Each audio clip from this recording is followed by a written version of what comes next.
തൃശൂർ തിരുവല്ലാമലയിൽ ബസ്സിൽ നിന്ന് തെറിച്ചു വീണ് ഒരു വയോധിക മരിച്ചു. തവക്കൽപ്പടി സ്വദേശിയായ ഇന്ദിരാദേവിയാണ് മരിച്ചത്.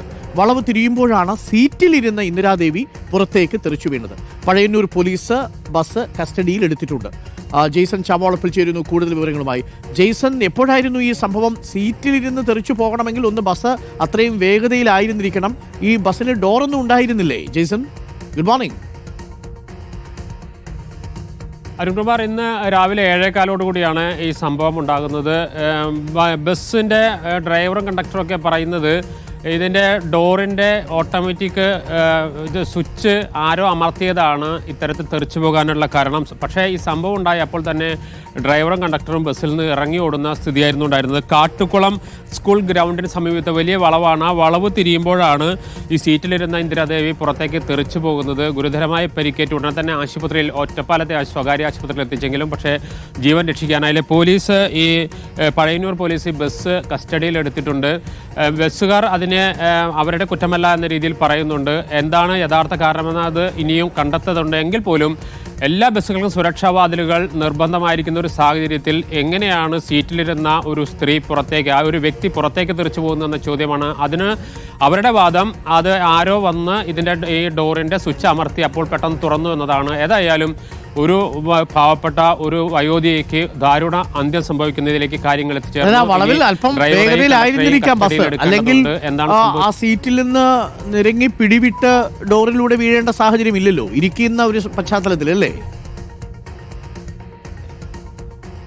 തീർച്ചയായും പ്രത്യേകിച്ച് ഇന്ന് ഞായറാഴ്ചയാണ്. കാര്യമായ തിരക്കൊന്നും റോഡിൽ ഉണ്ടാവില്ല.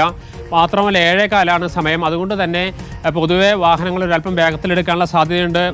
അതിനോടൊപ്പം തന്നെ വലിയ വളവാണ്. ആ വളവിൽ ഒരു പക്ഷേ പെട്ടെന്ന് ഓടിക്കുന്നതിനിടയിലാവും. എന്താണ് സംഭവിച്ചത് നമുക്കതിന് വ്യക്തമായ ധാരണയില്ല. എന്തായാലും ഒരു ആവശ്യത്തിൽ കൂടുതൽ വേഗത ഉണ്ടായിരിക്കണം. അല്ലെങ്കിൽ അങ്ങനെ പുറത്തേക്ക് അത്രയും ആഞ്ഞ് പുറത്തേക്ക് ഡോറ് തുറന്ന് പുറത്തേക്ക് പോകാനുള്ള ഒരു ശക്തി ഈ സ്ത്രീ തെറിച്ചു വീഴുമ്പോൾ ഉണ്ടാകണമെങ്കിൽ അതിനനുസരിച്ചുള്ള വേഗത വാഹനത്തിനുണ്ടായിരിക്കണം. അതുകൊണ്ട് തന്നെയാണ് ബസ്സിലെ കണ്ടക്ടറും ഡ്രൈവറും ഈ സംഭവം ഉണ്ടായ അപ്പോൾ തന്നെ ഇറങ്ങി ഓടുന്ന സാഹചര്യം. ആ സ്ത്രീയെ ആശുപത്രിയിൽ എത്തിക്കുന്നതിന് വേണ്ടിയുള്ള നടപടികളിലേക്ക് അവർ പോയില്ല. അതാണ് ജെയ്സൺ, ഈ അപകടമുണ്ടായ സമയത്ത് ഡ്രൈവറും കണ്ടക്ടറും ഇറങ്ങി ഓടുക. ഇത് നമ്മുടെ നാട്ടിലൊരു സ്ഥിരം ഫാഷനാണ്. അപകടം ഉണ്ടായ ഓടിക്കോടാ എന്നാ പറയുന്നത്. ആ അപകടം ഉണ്ടായാൽ ആളെ ആശുപത്രിയിൽ എത്തിക്കുക എന്നുള്ളതൊരു മിനിമം മര്യാദയല്ലേ? പക്ഷേ നാട്ടുകാരുടെ ഭാഗത്തും മിസ്റ്റേക്ക് ഉണ്ട്. നാട്ടുകാർ ബസ് അപകടം ഉണ്ടായി കഴിഞ്ഞാൽ ആദ്യം കൊണ്ട് വരുന്നതിന് മുമ്പ് ആരടാ ഡ്രൈവർ ഇതിന് റെഡി കൊടുത്തിട്ട് എന്താ സംഭവിച്ചത് എന്ന് ചോദിക്കും.